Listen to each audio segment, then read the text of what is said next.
Hello my dear students and dear friends. चलिए आज शुरू करते हैं हम लोग कक्षा 10 की साइंस। कक्षा 10 की विज्ञान। आज हम लोग पढ़ेंगे विज्ञान के बहुविकल्पी क्वेश्चन। विज्ञान के बहुविकल्पी क्वेश्चन। ठीक है, तो जो विद्यार्थी हमारे चैनल में नए हैं वो चैनल को सब्सक्राइब कर लें और वीडियो को ज़्यादा से ज़्यादा शेयर करें। ओके, तो हम लोग शुरू करते हैं वीडियो क्वेश्चन नंबर फर्स्ट से। क्वेश्चन नंबर फर्स्ट दे रखा है,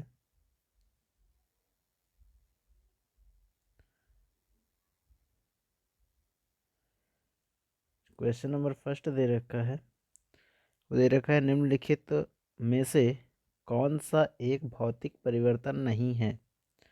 निम्नलिखित में से कौन सा एक भौतिक परिवर्तन नहीं है। ठीक है, तो इस क्वेश्चन के जो विकल्प दे रखे हैं वो दे रखे हैं जल के क्वथन पर जलवाष्प का बनना, और दूसरा दे रखा है बर्फ के गलन पर जल का बनना, तीसरा दे रखा है जल में लवण का विलय होना, और चौथा दे रखा है द्रवित पेट्रोलियम गैस का दहन। ठीक है, तो इसमें ध्यान से अगर देखा जाए तो भौतिक परिवर्तन नहीं है ये बताना है, अर्थात अगर भौतिक परिवर्तन नहीं है तो इसका मतलब रासायनिक परिवर्तन होगा।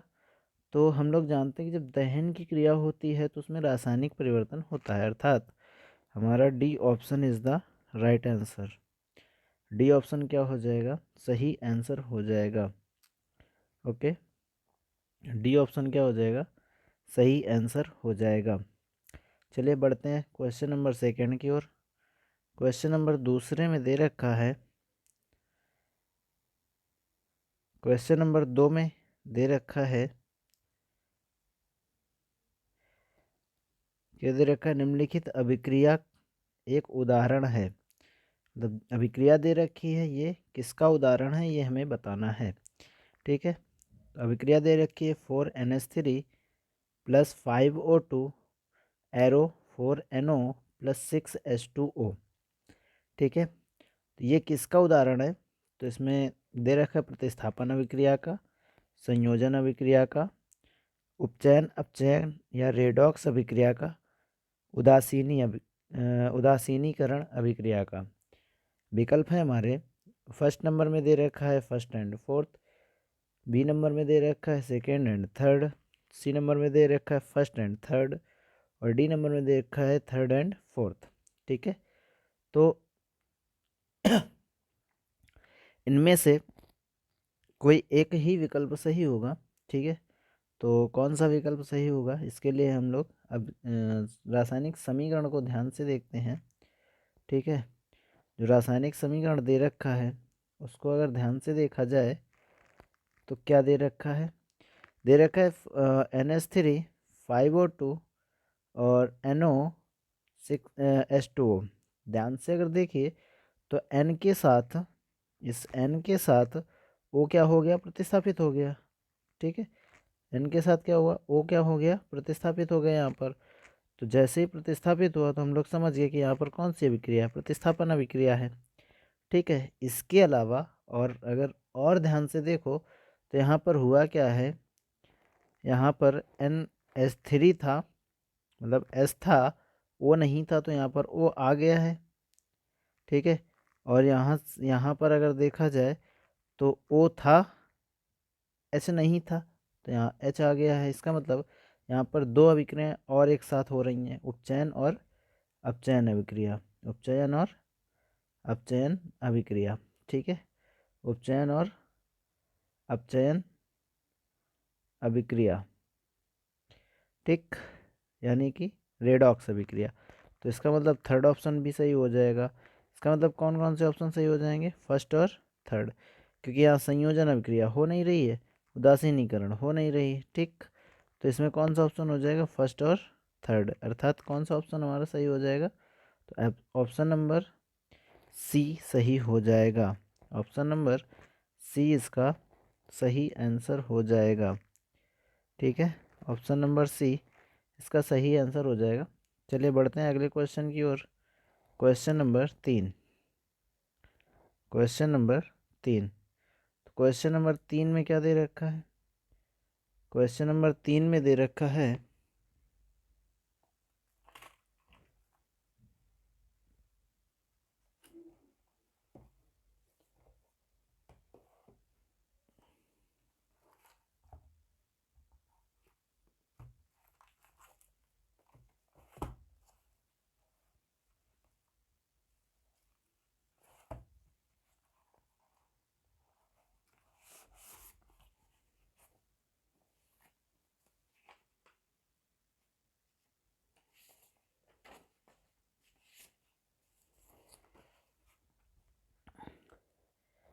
क्वेश्चन नंबर 3 में क्या दे रखा है, दे रखा है 3FeS मतलब 3Fe4H2O Fe3O4 और H2।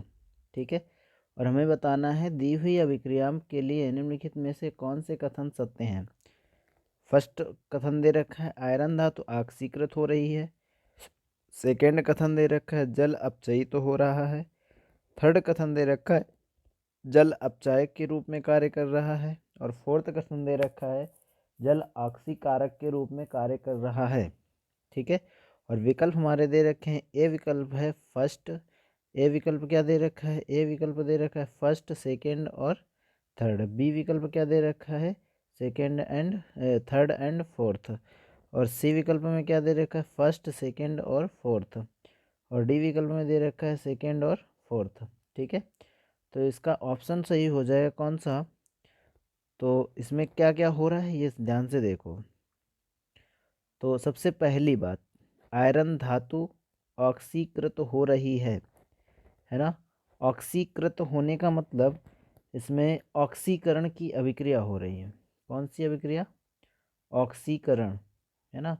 और ऑक्सीकरण की अभिक्रिया का मतलब ये हो गया कि ओ जो होता है ना, O2 ऑक्सीजन, है ना, ओ क्या होता है, ओ Fe के साथ में प्रतिस्थापित हो जाता है और बढ़ जाता है। ठीक है, तो यहाँ पर अगर Fe के साथ में देखा जाए तो ओ क्या हो गया, प्रतिस्थापित हो गया, है ना। ओ क्या होगा, प्रतिस्थापित हो गया, तो यहाँ क्या हो गया, ऑक्सीकरण अभिक्रिया। तो ऑक्सीकरण वाला सही हो जाएगा। ठीक, दूसरा, जल अपचयित तो हो रहा है, H2O था, H2O क्या हुआ यहाँ पर, H2 में बदल गया, गैस बन गई ना। इसका मतलब क्या हुआ, जल जो हुआ वो जल अपचयित हो गया, जल क्या हुआ, अपचयित तो हो गया। ठीक है, जल क्या हुआ, अपचयित हो गया, तो इसका मतलब ये भी सही हो जाएगा, है ना। इसके अलावा क्या हुआ, जल अपचायक के रूप में कार्य कर रहा है। अच्छा, अपचयित तो हो रहा है जल, तो अपचायक के रूप में कैसे कार्य कर सकता है, तो ये ऑप्शन क्या हो जाएगा, गलत हो जाएगा। ये ऑप्शन क्या हो जाएगा, मतलब ये कथन क्या हो जाएगा, गलत हो जाएगा, है ना। और फिर क्या है, जल ऑक्सीकारक के रूप में कार्य कर रहा है ना। तो देखो यहाँ पे Fe को क्या किया, ऑक्सीकृत कर रहा है, जल जल के कारण ही Fe क्या हो रहा है, ऑक्सीकृत हो रहा है। तो ये जल क्या हुआ, ऑक्सीकारक के रूप में भी कार्य कर रहा है। तो इसका मतलब हमारा कौन सा ऑप्शन सही हो जाएगा, तो हमारा ऑप्शन सही हो जाएगा फर्स्ट सेकेंड और फोर्थ, है ना। तो ऑप्शन कौन सा सही हो जाएगा, सी ऑप्शन। कौन सा सही हो जाएगा, सी ऑप्शन सही आंसर हो जाएगा, फर्स्ट सेकेंड और फोर्थ, फर्स्ट सेकेंड और फोर्थ, है ना। तो सी ऑप्शन क्या हो जाएगा, सही आंसर हो जाएगा। ओके, चलिए बढ़ते हैं हम अगले क्वेश्चन की ओर। तो अगला क्वेश्चन क्या दे रखा है, fourth, question number 4। Question number 4 में क्या दे रखा है, तो क्वेश्चन नंबर 4 में दे रखा है निम्नलिखित में से कौन से प्रक्रम ऊष्माक्षेपी हैं। ऊष्माक्षेपी, है ना, ऊष्मा शोषी और ऊष्माक्षेपी, यहाँ पर ऊष्माक्षेपी पूछा गया है। ठीक, तो ऊष्माक्षेपी प्रक्रम कौन कौन से हैं ये हमें बताना है। पहला दिया हुआ है बिना बुझे चूने के साथ जल की अभिक्रिया, बिना बुझे चूने के साथ जल की अभिक्रिया। सेकेंड दे रखा है एक अम्ल का तनुकरण। थर्ड दे रखा है जल का वाष्पीकरण। फोर्थ दे रखा है कपूर क्रिस्टलों का ऊर्ध्वापातन। ठीक है, कपूर क्रिस्टलों का ऊर्ध्वापातन। तो अब यहाँ पर ध्यान से देखना, ऊष्माक्षेपी अभिक्रिया का क्या मतलब हुआ? इसका मतलब हुआ कि ऊष्मा इसमें से बाहर निकल रही है ना। जैसे बिना बुझे चूने के साथ जल की अभिक्रिया कराई जाती है तो ऊष्मा क्या होती है? बाहर निकलती है। ऊष्मा क्या होती है? बाहर निकलती है ना। तो ये क्या हो जाएगी? ऊष्माक्षेपी प्रक्रम हो जाएगा। ठीक है, ये क्या हो जाएगी? ऊष्माक्षेपी प्रक्रम हो जाएगा। ठीक है, एक अम्ल का तनुकरण। अच्छा, अम्ल का तनुकरण अम्ल का तनुकरण करने पर क्या होता है? ऊष्मा को क्या करेगा? अवशोषित, है ना। ठीक है, जब तक ऊष्मा नहीं मिलेगी तब तक तनुकरण नहीं हो सकता। इसका मतलब है कि ऊष्मा का अवशोषण हो रहा है। यहाँ पे ऊष्मा का क्या हो रहा है? अवशोषण हो रहा है। ओके, तो ये ऑप्शन क्या हो जाएगा? सॉरी, तनुकरण है ना। तनुकरण करने का मतलब है कि ऊष्मा यहाँ पर भी ऊष्मा क्या होगी? बाहर निकलेगी। ठीक है, कोई भी अम्ल में किसी भी अम्ल का तनुकरण करने के लिए उसमें जल मिलाया जाएगा। ठीक है, और जल मिलाते ही अम्ल से ऊष्मा क्या होगी? बाहर निकल जाएगी, है ना। जल मिलाते ही ऊष्मा क्या होगी? बाहर निकल जाएगी, है ना। ठीक, तो यहाँ पर भी क्या हो जाएगा? ऊष्माक्षेपी प्रक्रम हो जाएगा। ठीक है, जल का वाष्पीकरण। जल का वाष्पीकरण मतलब जल वाष्प में कब बदलेगा? जल वाष्प में या तो सूर्य की गर्मी पाकर बदलता है, तो उसको क्या चाहिए? ऊष्मा की आवश्यकता। जल को वाष्प में बदलने के लिए किसकी आवश्यकता होती है? ऊष्मा की आवश्यकता। ठीक है, तो जल वाष्प में तभी बदल सकता है जब उसमें ऊष्मा अवशोषण होता है। ठीक है, तो ये ऊष्मा क्षेपी नहीं हो सकती, अर्थात ये है ऊष्मा शोषी अभिक्रिया। ठीक है, ऐसे कपूर क्रिस्टलों का ऊर्ध्वापातन। कपूर कब पिघलेगा? तो कपूर पिघलेगा तभी जब उसको ऊष्मा मिलेगी, है ना। जब उसको ऊष्मा मिलेगी, अर्थात ये भी क्या हो जाएगा? गलत हो जाएगा। ठीक है, तुम्हारा कौन सा ऑप्शन सही हो जाएगा? तो ए ऑप्शन हमारा सही आंसर हो जाएगा। ए ऑप्शन हमारा सही आंसर हो जाएगा। ठीक है, ए ऑप्शन हमारा सही आंसर हो जाएगा। ओके, चलिए बढ़ते हैं अगले क्वेश्चन की ओर। अगला क्वेश्चन क्या दे रखा है? तो अगला क्वेश्चन दे रखा है क्वेश्चन नंबर 5। क्वेश्चन नंबर 5 में क्या दे रखा है? क्वेश्चन नंबर 5 में अगर ध्यान से पढ़ा जाए तो इसमें क्या दे रखा है? इसमें दे रखा है 25 ml जल युक्त ABC के रूप में चिन्हित 3 बीकर लिए गए। ए बी तथा सी बीकरों में कुछ मात्रा में क्रमशः NaOH क्या मिलाया गया? NaOH। ठीक है, निर्जल CuSO4 और NaCl मिलाया गया। ठीक है, प्लस CuSO4 किया गया और इसके साथ साथ प्लस में NaCl मिलाया गया। क्या मिलाया गया? NaCl मिलाया गया। या प्रेक्षित किया गया कि बीकर ए और बी के विलयनों के ताप में वृद्धि हुई जबकि बीकर सी के विलयन के ताप में कमी हुई। निम्नलिखित में से कौन सा या कौन से कथन सत्य हैं ये बताना है। फर्स्ट नंबर क्या दे रखा है? बीकर ए बी में ऊष्माक्षेपी प्रक्रम संभव हुआ। ठीक है, अब ध्यान से देखो तो हुआ क्या? बीकर ए और बी के विलयनों में ताप की वृद्धि हुई। ठीक है, ताप की वृद्धि होने का क्या मतलब? ताप की वृद्धि होने का क्या मतलब? ताप की वृद्धि होने का मतलब उसमें ऊष्मा और आ गई, है ना। उसमें ऊष्मा और आ गई। ठीक है, तो उसमें क्या हुआ? ऊष्माक्षेपी प्रक्रम हुआ। उसमें क्या हुआ? ऊष्माक्षेपी प्रक्रम संभव हुआ, है ना। उसमें क्या हुआ? ऊष्माक्षेपी प्रक्रम संभव हुआ। ठीक है, और इसके अलावा दिया हुआ बीकर ए तथा बी में ऊष्मा शोषी। जब ऊष्माक्षेपी प्रक्रम है तो ऊष्मा शोषी संभव नहीं है, गलत हो जाएगा, है ना। बीकर सी में ऊष्माक्षेपी प्रक्रम संभव हुआ। अब बीकर सी में क्या हुआ? ताप की कमी हुई। ताप की कमी होने का मतलब है ऊष्मा शोषी प्रक्रम संभव हुआ, ये भी गलत हो जाएगा। ठीक है, तो बीकर सी में ऊष्मा शोषी, जब ऊष्माक्षेपी नहीं हुआ तो ऊष्मा शोषी होगा, है ना। तो बीकर सी में क्या हुआ, ऊष्माशोषी प्रक्रम। बीकर ए और बी में क्या हुआ, ऊष्माक्षेपी प्रक्रम संपन्न हुआ, है ना। ठीक है, तो इसमें कौन सा ऑप्शन सही हो जाएगा, तो फर्स्ट और फोर्थ, बस फर्स्ट और फोर्थ। इसका मतलब हमारा सही ऑप्शन हो जाएगा सी, फर्स्ट और fourth. C option is the right answer. C option is the right answer. ठीक है, चलिए बढ़ते हैं अगले क्वेश्चन की ओर। अगला क्वेश्चन क्या दे रखा है, अगला क्वेश्चन दे रखा है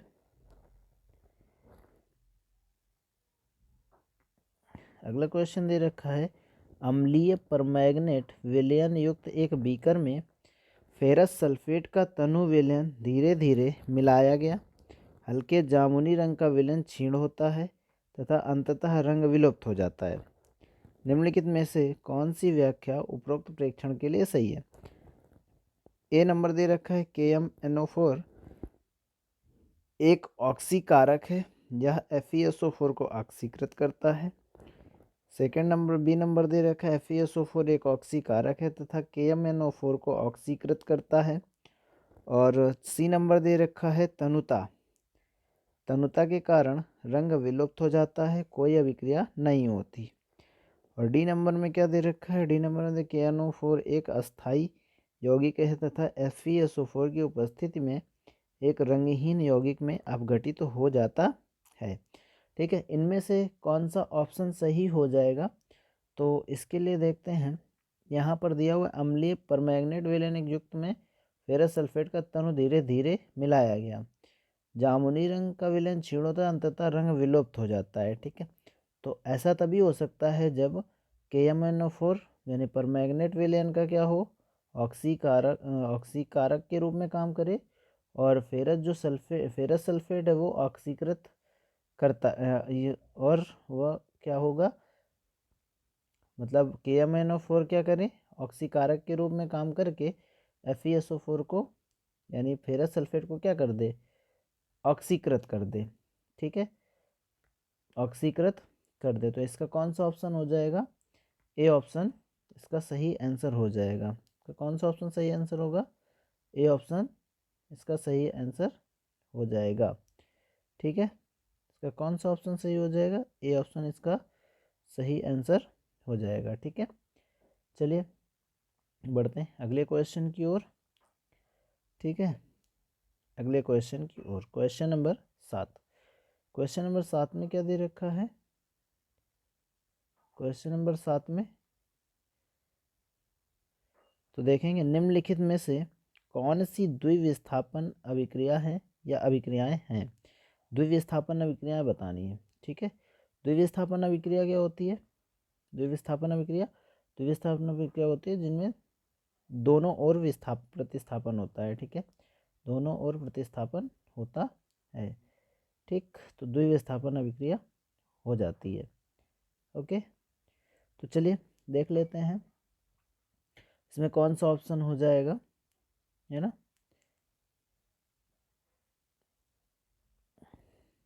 PbCuCl2 PbCuCl2 arrow PbCl2 plus Cu। इसमें ध्यान से अगर देखा जाए तो Pb के साथ Cl2 प्रतिस्थापित तो हो गया, लेकिन Cu के साथ कोई भी प्रतिस्थापन नहीं हुआ। इसका मतलब इसमें द्विविस्थापन अभिक्रिया नहीं है। ठीक है, ऐसे ही सेकंड नंबर में अगर ध्यान से देखा तो Na2SO4 प्लस BaCl2।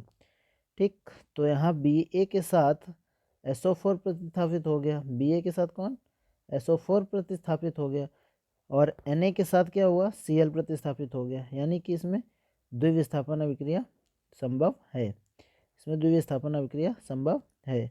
ठीक है, अब इसमें देखा जाए तो इसमें C+O2 मिलाकर के बना CO2, यानी कि क्या मिला, दो पदार्थों से मिलकर एक पदार्थ बना, यानी कि संयोजन अभिक्रिया हो गई यहाँ पर, है ना। यहाँ पर क्या हो गई, संयोजन अभिक्रिया। ठीक है, यहाँ पर क्या हो गई, संयोजन अभिक्रिया। तो जब संयोजन अभिक्रिया हो गई तो यहाँ प्रतिस्थापन अभिक्रिया संभव नहीं है ना। यहाँ प्रतिस्थापन अभिक्रिया संभव नहीं है। ठीक है, तो प्रतिस्थापन अभिक्रिया यहाँ संभव हो गया और यहाँ प्रतिस्थापन अभिक्रिया संभव नहीं है, यहाँ भी प्रतिस्थापन अभिक्रिया संभव नहीं है ठीक है, यहाँ संयोजन अभिक्रिया हो जाएगी। ऐसे CH4O2 2O2 arrow CO2 plus H2O, है ना, CO2 प्लस H2O। यहाँ अगर ध्यान से देखा जाए तो CH4 था, H यहाँ से हट करके केवल O2 आया, H यहाँ से हट करके O2 आया, यानी ऑक्सीकरण क्या हुआ, इसमें अपचयन उपचयन की अभिक्रिया होती है ना। ठीक है, अपचयन उपचयन के, यहाँ देखो O था अकेले, तो यहाँ क्या हो गया, O आगे H और जुड़ गया, तो इसका मतलब क्या हुआ, यहाँ पर रेडॉक्स अभिक्रिया हो गई नहीं, तो ये भी क्या हो जाएगा, गलत हो जाएगा। ठीक है, ये भी क्या हो जाएगा, गलत हो जाएगा। ठीक, तो हमारे पास कौन सा सही ऑप्शन आएगा, ये सही हो जाएगा, ये गलत, ये भी गलत, ये भी गलत, है ना। ठीक है, तो हमारे पास कौन सा सही आ जाएगा, सेकेंड आ जाएगा, यानी कि केवल सेकेंड। केवल सेकेंड में कौन से ऑप्शन में दे रखा है, तो केवल सेकेंड दे रखा है बी ऑप्शन में। केवल सेकेंड कौन से ऑप्शन में दे रखा है, तो बी ऑप्शन में केवल सेकेंड दे रखा है, अर्थात हमारा ऑप्शन कौन सा सही हो जाएगा, B option is the right answer. ठीक है, चलिए बढ़ते हैं अगले क्वेश्चन की ओर। Question number 8, question number 8, question number 8 में क्या दे रखा है, क्वेश्चन नंबर 8 में दे रखा है, सूर्य के प्रकाश की उपस्थिति में सिल्वर क्लोराइड के उद्भासन पर वह स्लेटी क्यों हो जाता है, वह स्लेटी क्यों हो जाता है। ठीक है, तो इसमें फर्स्ट दे रखा है सिल्वर क्लोराइड के अपघटन पर सिल्वर बनने से। सेकंड दे रखा है सिल्वर क्लोराइड के ऊर्ध्वपातन से। थर्ड दे रखा है सिल्वर क्लोराइड के क्लोरीन गैस में विघटन से। फोर्थ दे रखा है सिल्वर क्लोराइड के ऑक्सीकरण से। ठीक है, तो इसका सही ऑप्शन कौन सा हो जाएगा, तो सिल्वर क्लोराइड के अपघटन पर सिल्वर बनने से स्लेटी कलर हो जाता है। ठीक है, सिल्वर क्लोराइड के ऊर्ध्वपातन से गलत हो जाएगा। ठीक है, सिल्वर क्लोराइड के क्लोरीन गैस में विघटन से ये भी गलत हो जाएगा। ठीक है, सिल्वर क्लोराइड के ऑक्सीकरण से ये भी गलत हो जाएगा, अर्थात कौन सा सही हो जाएगा, सही हो जाएगा हमारा केवल फर्स्ट, अर्थात ए ऑप्शन सही हो जाएगा। कौन सही हो जाएगा, ए ऑप्शन सही आंसर हो जाएगा, इसका ए ऑप्शन सही आंसर हो जाएगा। चलिए बढ़ते हैं अगले क्वेश्चन की ओर। Question number 9, question number 9, question number 9 क्या दे रखा है, क्वेश्चन नंबर 9 में दे रखा है, ठोस कैल्शियम ऑक्साइड जल के साथ तीव्रता से अभिक्रिया कर कैल्शियम हाइड्रोक्साइड बनाता है तथा साथ में ऊष्मा उत्पन्न होती है। इस प्रक्रिया को चूने का बुझाना कहते हैं। कैल्शियम और हाइड्रोक्साइड जल में घुलकर इसका विलयन बनाता है, जिसे चूने का पानी कहते हैं। निम्नलिखित में से कौन से कथन चूने के बुझाने तथा इसके विलयन के बनाने के लिए सत्य है। पहला, यह एक ऊष्माशोषी अभिक्रिया है। ऊष्माशोषी अभिक्रिया क्यों नहीं हो सकती, क्योंकि पानी मिलाना है ना, पानी मिलाएंगे तो क्या होगा, ऊष्मा बाहर निकलेगी। ऊष्मा बाहर निकलेगी, और बाहर निकलेगी तो ऊष्माशोषी अभिक्रिया नहीं हो सकती। ठीक है, ऊष्माशोषी अभिक्रिया नहीं हो सकती, तो यह एक ऊष्माक्षेपीय अभिक्रिया है। बिल्कुल, यह ऊष्माक्षेपीय अभिक्रिया होगी। परिणामी विलयन की पीएच 7 से अधिक होगी। बिल्कुल, 7 से अधिक होगी। ठीक है, परिणामी विलयन की पीएच 7 से कम होगी, गलत। ठीक है, क्योंकि क्षार हो जाएगा ना, ये क्षारीय बन जाएगा, जब क्षार बन जाएगा तो क्या होगा, पीएच मान 7 से अधिक होगा, है ना, पीएच मान 7 से अधिक होगा। तो इसका मतलब कौन सा ऑप्शन सही हो जाएगा, सेकेंड एंड थर्ड कौन से ऑप्शन में दे रखा है, तो बी ऑप्शन में दे रखा हुआ है सेकेंड एंड थर्ड, तो इसका ऑप्शन कौन सा सही हो जाएगा, बी ऑप्शन इसका राइट आंसर हो जाएगा। बी ऑप्शन इसका राइट आंसर हो जाएगा। ठीक है, चलिए बढ़ते हैं अगले क्वेश्चन की ओर। क्वेश्चन नंबर 10, क्वेश्चन नंबर 10 में क्या दे रखा है, क्वेश्चन नंबर 10 में दे रखा है, बेरियम क्लोराइड अमोनियम सल्फेट के साथ अभिक्रिया पर बेरियम सल्फेट तथा अमोनियम क्लोराइड देता है। निम्नलिखित में से कौन अभिक्रिया के प्रकार को सही प्रदर्शित करता है। ठीक है, बेरियम क्लोराइड BaCl2, ठीक है, BaCl2 plus ammonium sulphate, ammonium sulphate NH3SO4, ठीक है। ये दोनों मिलकर के क्या करते हैं, अभिक्रिया करके बेरियम सल्फेट बनाता है BaSO4 तथा अमोनियम क्लोराइड देता है प्लस अमोनियम NH3Cl2, ठीक है। ये बनता है जाके, ठीक। अब यहाँ पर ध्यान से देखिए तो हो क्या रहा है, विस्थापन अभिक्रिया हो रहा है क्या, नहीं, गलत है। विस्थापन अभिक्रिया, केवल विस्थापन नहीं हो रहा, क्यों, क्योंकि Ba के साथ SO4 आया और NH3 के साथ Cl2 आ गया, है ना। ये वाला इसके साथ चला गया, है ना, और ये SO4 Ba के साथ चला गया, ठीक है। तो अवक्षेपण नहीं हो रहा, संयोजन नहीं हो रहा, द्विविस्थापन अभिक्रिया हो रहा है। एक मिनट, इसमें क्या हो जाएगा, अवक्षेपण अभिक्रिया। एक मिनट, यहाँ पर ध्यान से देखिए तो NH3Cl2 बना, क्या बना, NH3Cl2, यानी कि लवण बना रहा है, क्या बना रहा है, लवण, है ना। और जब लवण बनाता है तो अवक्षेप प्राप्त होंगे, तो इसका मतलब अवक्षेपण अभिक्रिया इसमें हो जाएगी, है ना। अवक्षेपण अभिक्रिया और द्विविस्थापन अभिक्रिया, ठीक है। अवक्षेपण अभिक्रिया और द्विविस्थापन अभिक्रिया इसमें हो जाएगा। इसका मतलब कौन सा ऑप्शन हमारा सही हो जाएगा, डी ऑप्शन हमारा सही आंसर हो जाएगा, second and fourth. D option is the right answer, D option is the right answer, ठीक है। चलिए बढ़ते हैं अगले क्वेश्चन की ओर। क्वेश्चन नंबर 11 में क्या दिया हुआ है, दिया है जल का विद्युत अपघटन एक अपघटन अभिक्रिया है। जल के विद्युत अपघटन में मुक्त हुई हाइड्रोजन एवं ऑक्सीजन गैस का मोलर अनुपात है। तो इसमें बताना है मोलर अनुपात, क्या बताना है, मोलर अनुपात, ठीक है। तो इसमें क्या हुआ, जल का विद्युत अपघटन एक अपघटन अभिक्रिया है। जल के विद्युत अपघटन में मुक्त हुई हाइड्रोजन और ऑक्सीजन। अब समझिएगा, हम लोग जानते हैं कि जो जल बनता है वो 2 हाइड्रोजन और 1 ऑक्सीजन से मिलकर के बनता है, ठीक है, 2 हाइड्रोजन और 1 ऑक्सीजन से। तो अनुपात भी क्या बनेगा, 2:1, क्या बनेगा, 2:1, ठीक है। तो इसका कौन सा सही आंसर होगा, इसका सही आंसर होगा बी, ठीक है, 2:1, B option is the right answer, ठीक है। इसका सही आंसर क्या हो जाएगा, बी। अब बढ़ते हैं आगे अगले क्वेश्चन की ओर। क्वेश्चन नंबर 12 में क्या दे रखा है, तो क्वेश्चन नंबर 12 में दे रखा है, निम्नलिखित में से कौन सा या कौन से ऊष्माशोषी प्रक्रम हैं, ऊष्माशोषी प्रक्रम बताने, सल्फ्यूरिक अम्ल का तनुकरण, शुष्क बर्फ का ऊर्ध्वपातन, जलवाष्प का संघनन, जल का वाष्पीकरण, ठीक है। तो इसमें बताना है ऊष्माशोषी प्रक्रम कौन से हैं, ठीक है, ऊष्माशोषी प्रक्रम कौन से हैं। तो सल्फ्यूरिक अम्ल का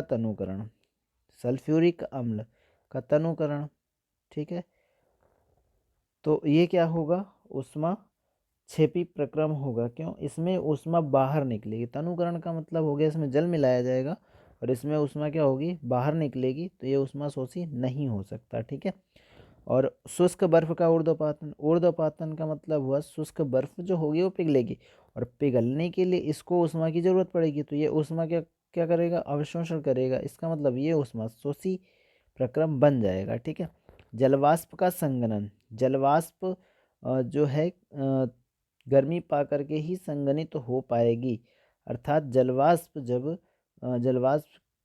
का संघनन कह रहा है। जलवाष्प का संघनन का मतलब क्या हुआ, जलवाष्प संघनित कब होगी, जब उसकी ऊष्मा बाहर निकलेगी, है ना, जब उसकी ऊष्मा बाहर निकले। जितना ठंडा होता जाएगा जलवाष्प का संघनन उतना ही ज़्यादा होता जाएगा। इसका मतलब ये प्रक्रम जलवाष्प का संघनन, इसमें ऊष्मा बाहर निकलेगी तो ये ऊष्मा क्षेपी प्रक्रम हुआ, है ना। जल का वाष्पीकरण कब होता है, जब ऊष्मा की आवश्यकता होती है। वाष्पीकरण में क्या होता है, ऊष्मा की आवश्यकता होती है, तो इसका मतलब ये ऊष्मा का शोषण करेगी, तो ऊष्मा शोषी अभिक्रिया ये भी हो जाएगी, ठीक। तो इसमें कौन कौन से ऊष्मा शोषी होंगे, सेकेंड और फोर्थ, सेकेंड और फोर्थ। सेकेंड और फोर्थ कहाँ दिया हुआ है? ऑप्शन नंबर डी में। कहाँ दिया हुआ है? ऑप्शन नंबर डी में दिया हुआ है, सेकेंड एंड फोर्थ, है ना, सेकेंड एंड फोर्थ। ठीक है, चलिए बढ़ते हैं अगले क्वेश्चन की ओर। तो अगला क्वेश्चन क्या दे रखा है? Question number 13। क्वेश्चन नंबर 13 में दे रखा है जलीय पोटेशियम आयोडाइड तथा जलीय लेड नाइट्रेट के मध्य द्विविस्थापन अभिक्रिया में लेड आयोडाइड का पीला अवक्षेप बनता है। इस प्रक्रिया को करते समय यदि लेड नाइट्रेट उपलब्ध न हो तो निम्नलिखित में से किसे लेड नाइट्रेट के स्थान पर प्रयुक्त किया जा सकता है? ठीक है, तो इसमें ऑप्शन दे रखे हैं लेड सल्फेट अविलेय, लेड एसीटेट, अमोनियम नाइट्रेट और सोडियम सल्फेट। ठीक है, इसके जो ऑप्शन दे रखे हैं, ठीक, उसके अकॉर्डिंग कौन सा ऑप्शन सही हो जाएगा?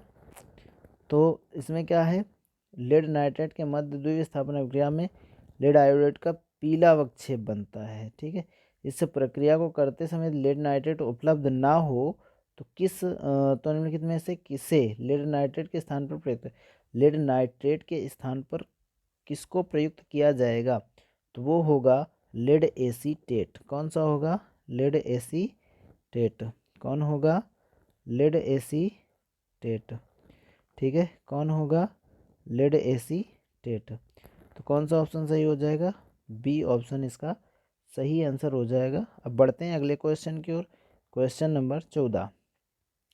ठीक है, क्वेश्चन नंबर 14 में क्या दे रखा है? तेल के नमूने को लंबे समय तक ताज़ा बनाए रखने के लिए निम्नलिखित में से कौन सी गैस प्रयुक्त की जाती है? ठीक है, तेल के नमूने को लंबे समय तक ताज़ा बनाए रखने के लिए निम्नलिखित में से कौन सी गैस प्रयुक्त की जाती है? ठीक है, तो इसमें कौन सा हो जाएगा?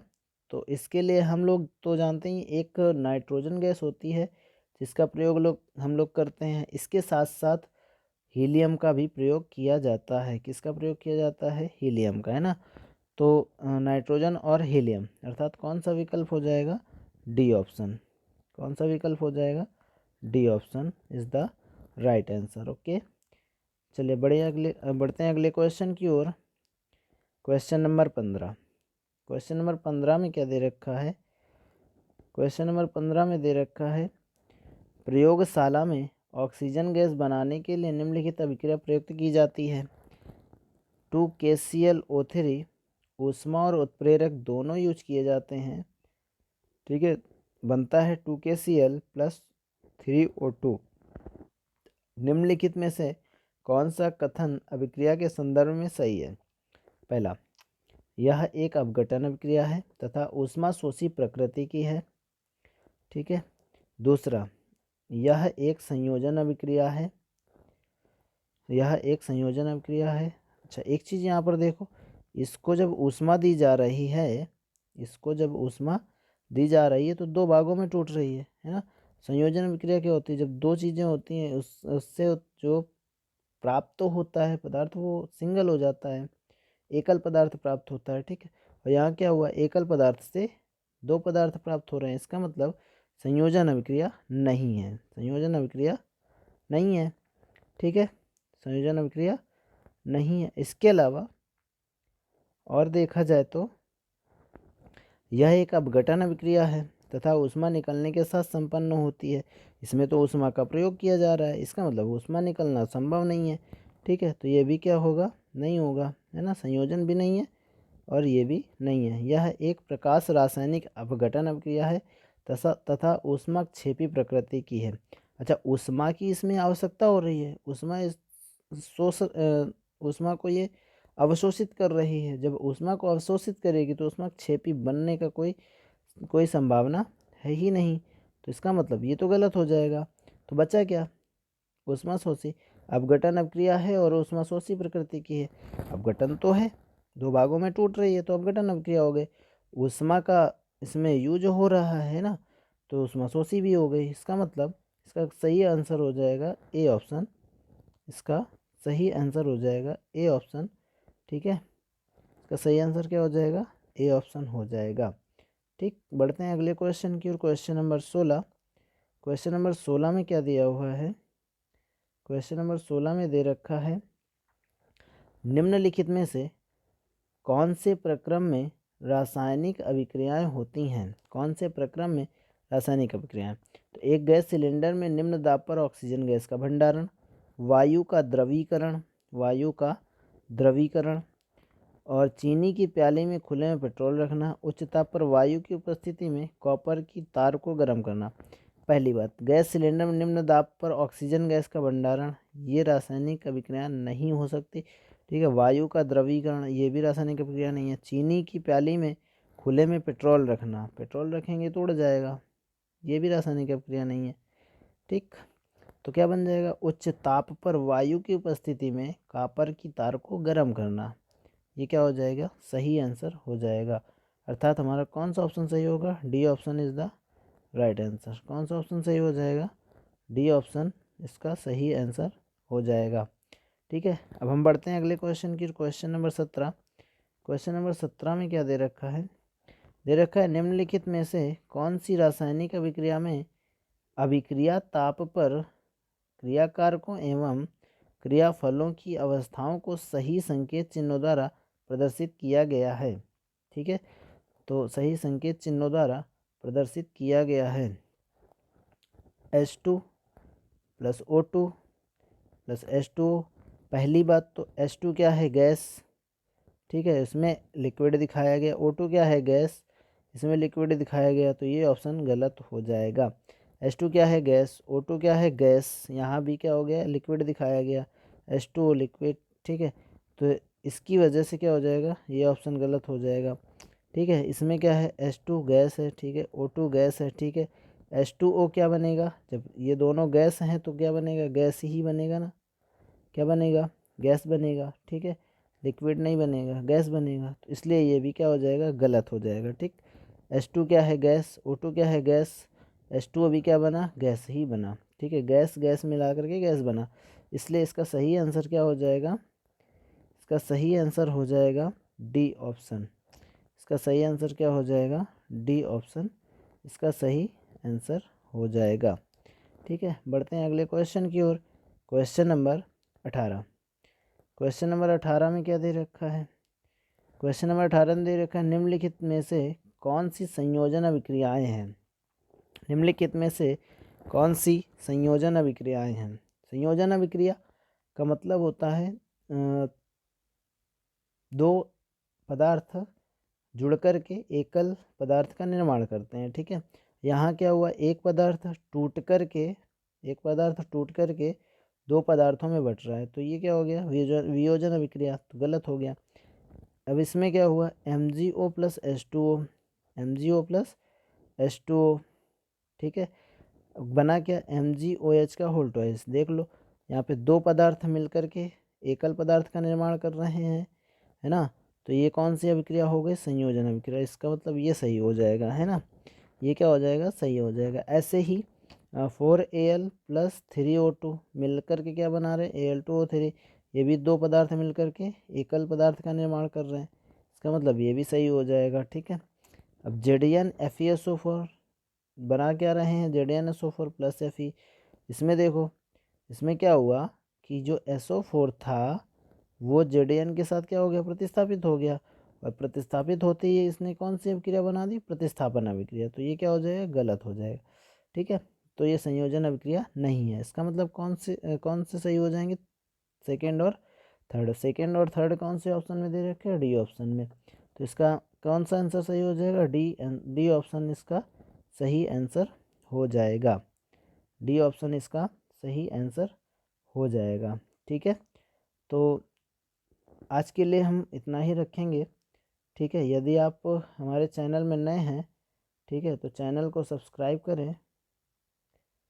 ठीक है, सब्सक्राइब करें, सब्सक्राइब एंड शेयर। ठीक है, सब्सक्राइब एंड शेयर। ठीक, सब्सक्राइब एंड शेयर। ठीक, इसके अलावा बेल आइकन दबाना ना भूलें। ठीक है, समझ में आ गई बात, बेल आइकन दबाना ना भूलें। ठीक, वीडियो पसंद आए तो लाइक ज़रूर करें। ठीक है, ज़्यादा से ज़्यादा वीडियो को शेयर करें। ठीक, तो आज के लिए इतना ही। आगे ये हो गया चैप्टर नंबर फर्स्ट। अगले चैप्टर के क्वेश्चन में जल्दी ही लेके आऊँगा अगले दिन। ठीक है, ओके।